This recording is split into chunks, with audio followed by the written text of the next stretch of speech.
It was a shock to me, like a culture shock to me, and helped me put into perspective how I should operate my life.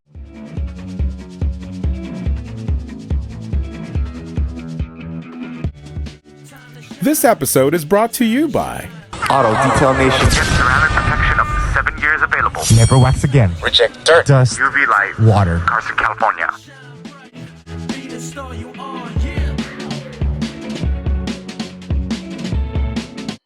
Hi everybody, we're here at 22029 Figueroa St, Carson, in Auto Detail Nation. And oh my gosh, it's such a beautiful day. And right next to me is the founder, Andrew Ernacio. How are you doing? I'm doing great. This is a tremendous opportunity. Thank you, Mick, for having me here. If you guys don't know, she's just a wonderful person. So I'm excited to be here today. I'm so excited to finally come to Carson. So tell me, why cars? Cars, well, just like every high school kid, right out of high school, you are interested in fixing your car. So that was a dream. Right out of high school, 18 years old, 21 years old, fixing cars as a mechanic assistant here. And later on, finding myself now, today, in the detail business, which we are the Carson's top ceramic specialist. We do not even carry any traditional wax. We just focus mainly on ceramic, and we do body shop services as well. What makes it the top ceramic specialist? We are the only detail company in the area that offers ceramic coating where we have it up to 3, 5, 7 years. And imagine this, you never have to wax your car ever again. It will stay clean. It will preserve its paint. It will reject water, dust, dirt, road grime chemicals, bird droppings, you name it, everything that you can imagine for a car, and it just keeps it in its top shape. And it's something that I personally, not me, but my car really badly needs. And I'm really excited to see what my car will look like at the end of the process. Tell me, how did you get started? So you have that dream from high school of working with cars. Yes. But how did you get started to even have a shop? You know, this is 13 years in the making. You know, right out of high school, all I wanted to do was fix cars. So I was the water boy, the go to the junkyard kid, buy lunch for the guys at the shop. And little by little, as things worked out, you know, I found my skill set to improve, and you start thinking of different ways. COVID hit, right? Everyone remembers COVID. And when COVID hit, there was just a big surge in detailing. So the first thing I did was, how do I start detailing my own car? And, you know, myself as a young guy who doesn't know anything about cars, all I had with me was, it's horrible, don't do this, but it was horrible, a towel and dishwashing soap. It was the worst way to wash your car. But I started learning things along the way, that there are special products for the vehicle. There are special needs for the rims, the glass, the interior, the outside, the headlights. There's so many different ways to go about it. And so I started doing deep research into it. It took me a couple weeks to figure it out. And then I said, okay, let me take a class and then get certified in ceramic coating and polishing, which we have here on the wall. And I never looked back from there. And there was such a big need for that because people want to keep their car clean. They just turn to like their closest car wash machine, and little do they know that it scratches their vehicle over time and ruins their paint. So enter me, who can restore it back and then protect it for the years to come. Would you say that the pandemic really did a lot for you? I'd say yes. It had a lot of creativity. The pandemic got me picking up some tools and started building some plants and stuff in the backyard for my family. I got into a little bit of real estate at the time too as well, you know, so I started building little things here and there. And then it got me into the detailing, and I never looked back from there. In terms of detailing, can you tell me, because I have no clue about detailing, obviously, Absolutely. and I would probably do the same thing that you first did with the dishwashing soap or whatever I And a have, towel, right? and use Oh, it was horrible. water from a hose That or was something like horrible that, for me. and get lime all over my car. Yeah, you know, the first thing I ask a customer is when they come up to me is like, so, do you want your car washed or do you want it detailed? Because people may or may not know what they're looking for. And I will ask them, so do you want your vehicle something that I would restore and just have it clean and then you're out of your way? Or did you want something a little bit more than that? So the customer and the market that I'm looking for is the people who care a little bit more, who want a little bit more. because otherwise they can find anything cheap. And I don't carry any $1 product or dollar store product. These are specified for each situation. And so when we start the vehicle for like a ceramic process, it's a 5-step. It's the decon wash, it's a certain type of soap to decontaminate any seals or current waxes that are currently on the vehicle. Then we do a iron decontamination, which is a chemical decontamination. Then we do a clay bar treatment, which is a mechanical decontamination. Then we polish, and we're still on the 4th step, and the prep is the most important process in order for the ceramic to stick on the vehicle. And that prep alone takes about 3 hours. The polishing and then ceramic coating, it takes another 2 to 3 hours for it to cure, and then finally the final product. Would you say that it took a long time for you to actually figure out what to do with the detailing part? You said you've worn a lot of hats in terms of being in an auto body shop and working with cars, but did it take a long time for you to actually learn about the chemistry of all the products there are? And there's so many products out there. It's like mind-boggling for me. Yeah, absolutely. There's so many products out there. There's a lot of different other things that is on your commercial or your Instagrams, and you'll just go through your feed. But a good detailer would actually have enough experience on their hands to know what products work, what doesn't work, what is just redundancy in the market, and what is specified for that vehicle. Because there is, the law of diminishing effect, where you're just overdoing it on the vehicle. But it's really cool because if you go online, you'll probably see forums. You'll see weekend warriors who just, on their free time, they love to take care of their car. Or you have people who are like myself, a specialist in the field, and we love to restore the vehicle. And when customers walk away or drive off, the best feeling is like, I've never seen my car like that. It was even better than I first got it from the dealership. Or I noticed a difference. And they start buying into the idea of like, oh, so this is what detailing is. Do you have any plans of pimping your car? Oh, well, we're in a process of auto detailation is a process of fixing Project Porsche for the upcoming car show car meet in May. So yes, we're working on a wide body with my friend Drowsy Tristan. We're working on that, and so we're excited to roll that out. It's still in the back burners, but it's something we're working on. I remember since you mentioned that you were into cars when you were in high school, and I remember the show Pimp My Ride. It had like elaborate, literally they fit in like a living room in the car, like speakers, and there's a DJing system and all of that. And I noticed like you're a DJ too. Yeah. And so tell me about that, the car scene and the DJing. Yeah. How did that all play into the Auto Detail Nation dream? I think everything in life, it all comes full circle, and it makes you who you are today. So when I was 13 years old, I started DJing, and that was the era where in cars where like Fast and the Furious first came out, the first movie, and me and my friend Drowsy Tristan, me and him just started going wild with cars, and that's when body kits were crazy, the golden era of putting different types of stuff on your vehicle. That was the time period of music, cars, car meets, underglows. Yeah, that was a whole different time. But then that just led me into dancing with our nonprofit group, Buck Palace Tribe. And then it slowly became what was a hobby now became a career to explore, which I was young. And then full on today, 13 years later, became a business, a full on business, which we're having our grand opening. And then I'm inviting everybody who's watching this April 27, 3 p.m. here in Carson will be our grand opening.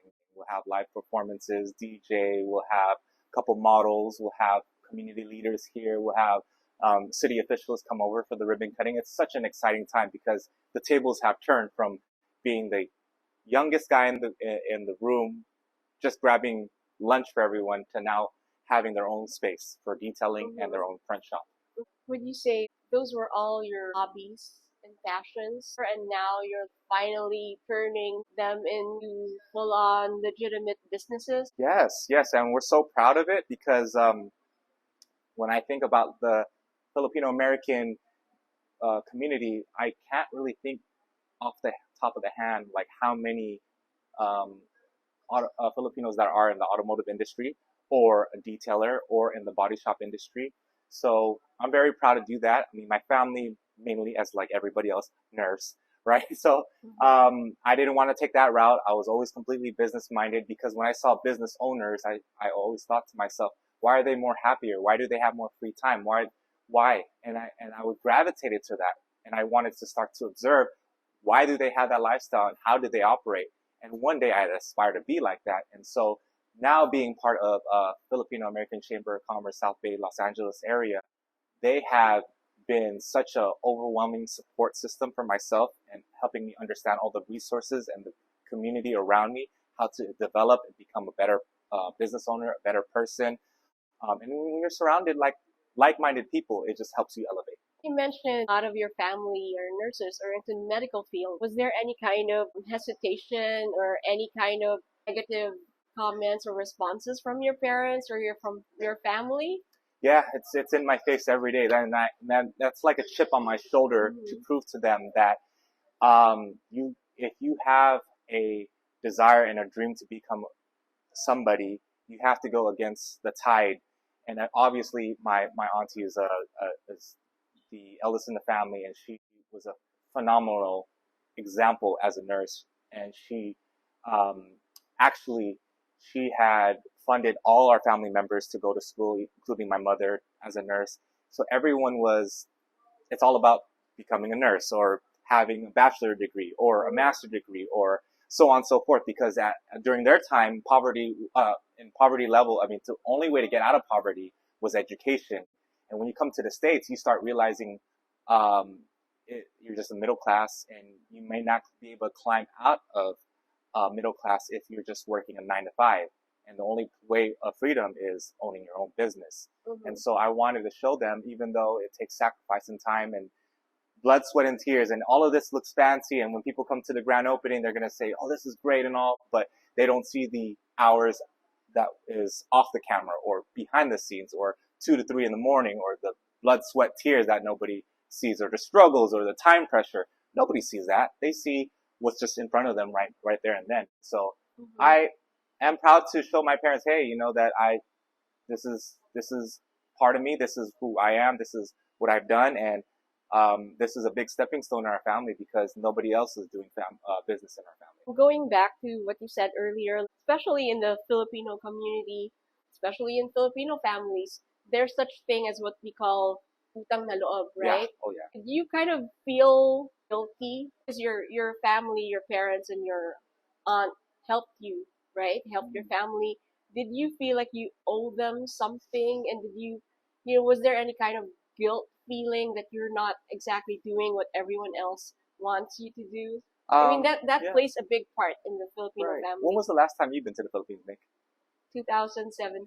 It's so life changing. I'm born here, right? And I don't speak fluently Tagalog or whatnot, but when I went back, it was a shock to me, like a culture shock to me, and helped me put into perspective how I should operate my life. Because going to your question, do I feel like I owe something? I think I owe my family or anyone who is in my position who are born here in America. We owe our family that we should be bigger, better, and a bigger future, provide a bigger future for ourselves because they got us to America. And we should be able to reciprocate that back by being better than them and surpassing what they were able to achieve while their time period was here. And so, yes, I feel to a certain extent that we should be able to do that. We should be pushing ourselves to achieve higher heights. So, and not really. I don't tell them that I owe you, aunt or mom or whatever. I actually just put that on myself that I have to be a better person. Yes, and that's a good lesson for everybody to hear because we need to strive and be better for ourselves and for everybody else. At the same time, follow our own dreams, right? And in recent years, we've seen a lot of younger people following their own passions and following their own paths because there's a lot of role models out there, like especially in the media, like you have Olivia Rodrigo, you have Bruno Mars, you have a lot of people, especially in the U.S. entertainment industry, that people look up to that we didn't have before on TV. We never saw any Filipinos on TV. So speaking of role models, do you have any role models when it comes to the car industry? I don't. But in my life role models, there's I would probably say actually my family, my auntie is a great role model. I mentioned that right now she works so hard and she's achieved so much in her life and she's in her later years now, but she's sacrificed so much for the family. Now she's in dialysis. She's blind in one eye, deaf in one ear, on a wheelchair. She has no husband. She has no kids, and she now lives with us. She would be the role model for myself and the whole family. Like I always tell her every day, you're like the Lola in the house, and I joke with her a lot. I mess with her a lot, but I still like mano por her every day. I get up and I see her, and I would try to make it a point to spend 5-10 minutes at least to conversate with her. Um, you know, that takes a lot for someone to forget about their own person, their own self, and to think only about the family. And I asked her the question. I would ask her, so what is your biggest, greatest achievement in life, Auntie? She goes, well, I helped the whole family to become nurses, and I helped the whole family to become educated. That's the biggest pride I had in my life. And yeah, sure, she traveled the world, she's done a lot, but that's the biggest thing that she wants to say. So that's probably why she's the biggest role model for me. Auto Detail Nation. Get ceramic protection up to 7 years available. Never wax again. Reject dirt, Dust. UV light. Water. Carson, California. You sort of built your own quote unquote family with the Buck Palace. Yes, yes. Right. And so can you tell us how that started? But Yeah. first of all, why Crumping? Crumping, yeah. So Crumping it has its early peaks in early 2000s, and that's when I first got involved. I was a break dancer in the beginning at Carnegie Middle School. Then I found an interest in Crumping, and there weren't much Filipino crumpers, as you could say. Crumping started down in LA area, and then it started to branch out from LA, and it became a city-to-city thing. Started moving down this way to Carson, Long Beach, and so on and so forth. And Buck Palace Tribe was originally at my house when I was 16 years old. We would have dance sessions, and I would tell you from the beginning of the garage all the way to the end, there were so many people. We had no idea where they were coming from. These were MySpace days, okay? So this was a different time. There wasn't YouTube at the time. You would have to hear about Crumping. You would have to hear about the style, and you had to go around and find out how to get involved. And so that was kind of cool to see because we started developing music that was played worldwide, actually. I mean, it was kind of cool. One time I got a call from my cousin, Topher. He says, "Cuzzo, your music is being played on TFC." I was like, what? And so flipped it on, and sure enough, it was on there. And I was a 16-year-old at the time. And it was just a camaraderie. It was a family thing. And for me, sharing what I know with other people is big. And that's why we have a nonprofit now. But I have no ego to say that if people become better, or the people that I've started with, they now have actually taken this talent and went worldwide with it. And they're teaching workshops. They're traveling the world with it. They're doing so much with it. And I'm glad to see that. And we took a break from dance, me and my friends at Buck Palace. We took a break, and we recently reunited within the last couple of years because we took a break. Now some of us are went to school and now are in their careers. Some of us are married. Some of us have kids. Some of us have homes, businesses. And within the recent years, we were like, hey, let's do the thing we used to do back in high school, to get together and dance. And the brotherhood, it was more than just dance for us. It's more than just crump for us. It was actually the camaraderie that we had as a family that you told us, like, oh, Buck Palace Tribe is a family, right? And so we treated like that. And when we did, you were one of the first people to rediscover us and put us on stage and on a platform in Carson. And from that point on, it just started to really build from there. So we want to actually thank you for giving us that opportunity, You're welcome, Mick. because you guys they're awesome. They're so cool. I mean, when you see them, like, there's so much energy that kind of like exploding from stage, and a lot of people ought to see you, and that's why we brought you in. What are your plans for Buck Palace Tribe? What are your dreams? For Buck Dallas Tribe. Well, in our grand opening, the sponsors that have sponsored portion of the sponsorship is actually going towards a studio. We're building a studio adjacent to the shop that we're sitting at right now. And we're going to continue our plans of building it for the next generation because it's no longer about us. We're getting older, you know, we're still going through life and paying bills and, you know, building our businesses, our careers and families. But we're looking now to the next generation who wants to carry the flag. And so some of the kids that are here in our group are now dancing because they're like, oh, we want to do what you did. And us who have been down the path before, we want to create opportunities. We want to open doors for the next generation to be able to have access to things like a studio. Because we would dance in the street. We would stay late at night and God knows where and in places where it's questionable. But we want to have a safe place for them and for them to be able to develop themselves as a person, as a character, be surrounded with individuals that will help mentor them in life. And so Buck Palace Tribe will be doing that. And in June, we'll have, which you're invited and we're inviting everyone as well, in June, we'll have our music video premiere night for our dance and our music video the music that I produced. And we're going to show it out to the community. That'll be our first outgoing as Buck Palace Tribe. Why crumping? Why not breaking? Or why not like other forms of hip hop? That's a good question. Because I was a break dancer when I first started. Wasn't great at it at all by all means. But because Crump has this, and for those that don't know Crump has this freedom of expression. When you see it, you kind of question it, but you look at it and you're like, wow, this is definitely different.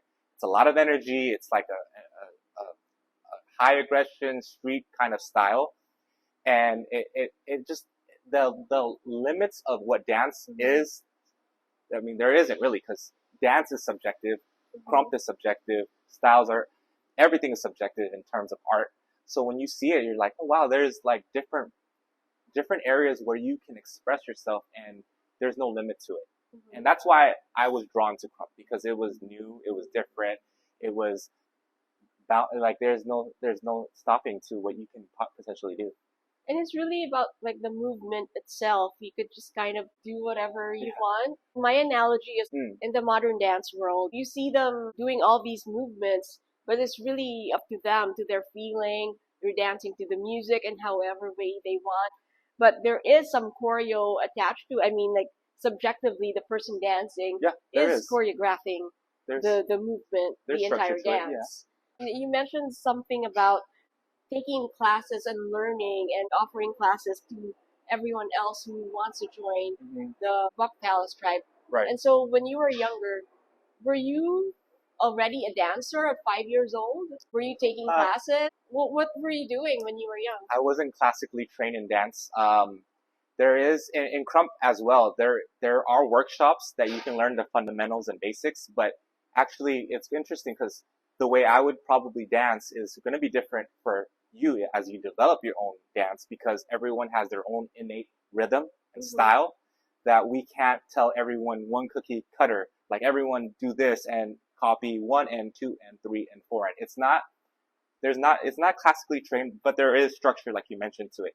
It's not choreographed, but it is a freestyle. And that's the essence of Crump, is that it has its own feel to it. Now, did I take any dance classes?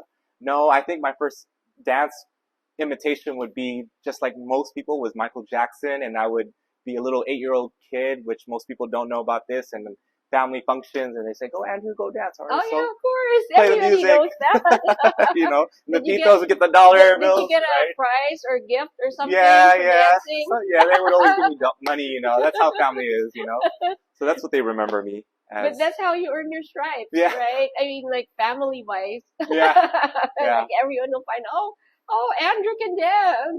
What have you learned so far as you traverse and learn about the community? What have you learned through the Chamber of Commerce and from dealing with all sorts of people? You know, I didn't know that there is such thing as a Filipino community to begin with. I just thought there was just little here and there people. Once I started to diverse myself into the community and become more visible, I started to realize like, wow, this is an overwhelming great support system to have. Um, when I started organizing the grand opening, it was amazing to see that, hey Andrew, we want to be part of it. Hey Andrew, we'd love to donate some of our time or finances to help support, because we know to open a business is difficult.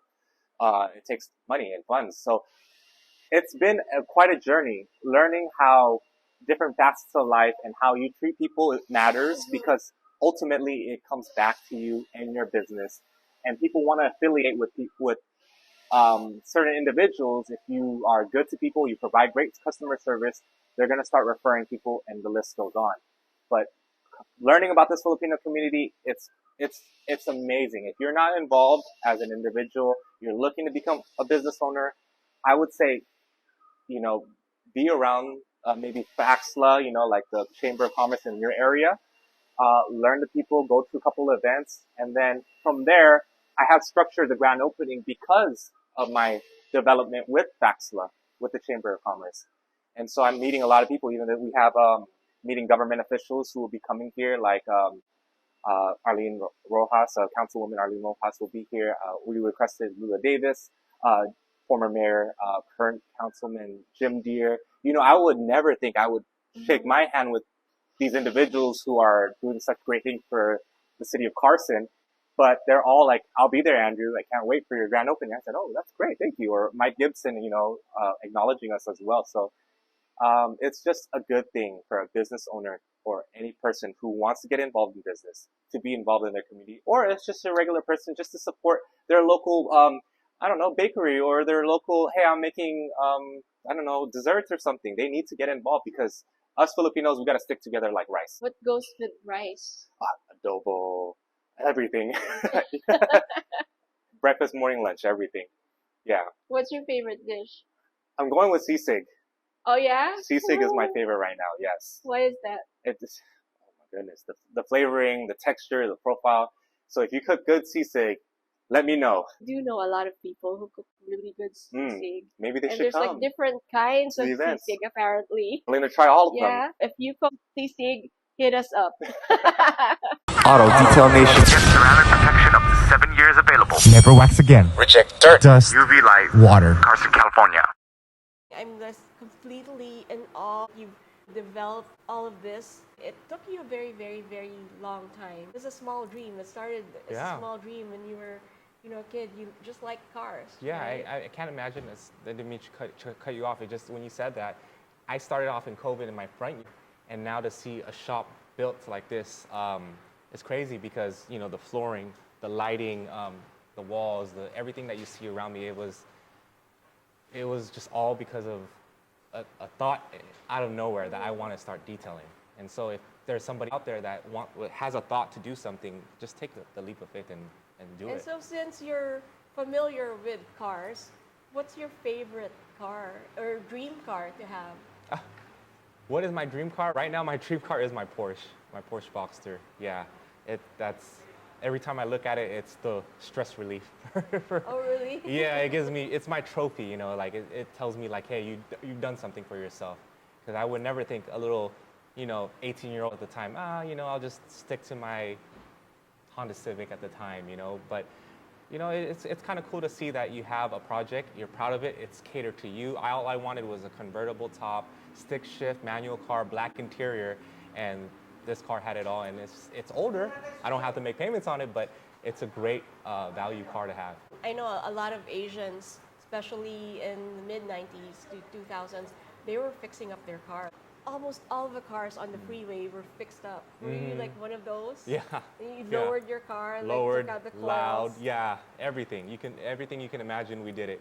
Got tickets and got the T-shirt, and I'm not doing that again. But were you one of those people who had that removable stereo in the car? Yes, you had to. You had to carry them like that, like a lunchbox. Yeah, that was us. And you have to you have to remove the steering wheel too. Yeah, that was us. Speaking of new project, what can we look forward to, especially with Buck Palace Drive?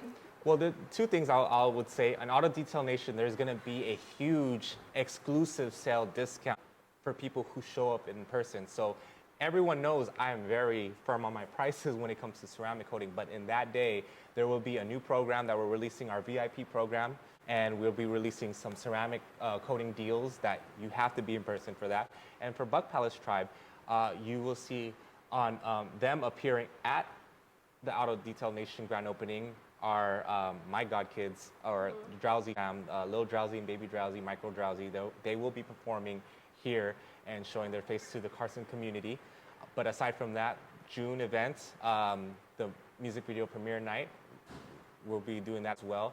And you know, we'll have our studio, and in the future, they will be seeing more appearances from our group and workshops as well. Do you have plans of running for office or anything like that? That is a very common question. Why Really? did you ask that? Why do you ask that? Really? Yeah, that's very It's common. a common question. People ask you? People ask me that. I don't know what they see. Why would you ask that? I'm Well, curious. I see a lot of determination and passion and leadership skills in you, and wanting to get something done into fruition. And I see that in you. That's why I ask. And your involvement with the community and how you deal with people. I see it. No plans, zero. My family tells me, don't go to politics. Never. I guess they have the stigma in the Philippines, but I also ask every chamber member I have met, like, what's your end goal? Is it to be in government official? And they commonly say yes. I'm the one that says maybe no. But if there's a cause and if there's a reason for me to get involved, and I could see myself being part of an influence for that purpose, I would get involved, whether an official or just a citizen, you know. But no, I have zero intent of being in office at this point. Maybe you can ask me again in 5 years. Who knows? Yeah, and so we'll see him again in 5 years. Take note, this is all on record. This is on YouTube forever, and wherever else this video is going to be. So in 5 years, right, we're going to ask him. We're going to come back to you in 5 years. We'll see. We'll see then. See? Yeah, we'll see then. So that's something to look forward to. And so, ladies and gentlemen, Andrew Ernacio of Auto Detail Nation, thank you so much Thank for you, being Mick. with It was us. so You're great. so awesome.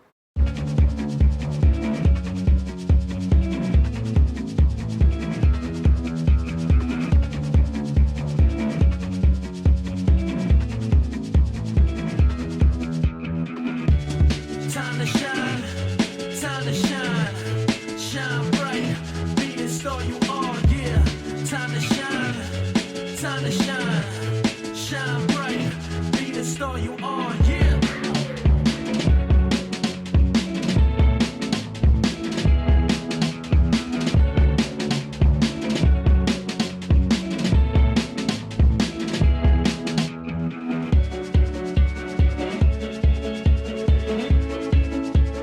Don't miss out. Want to be seen? Want to be heard? Want lots of exposure? Ask us how.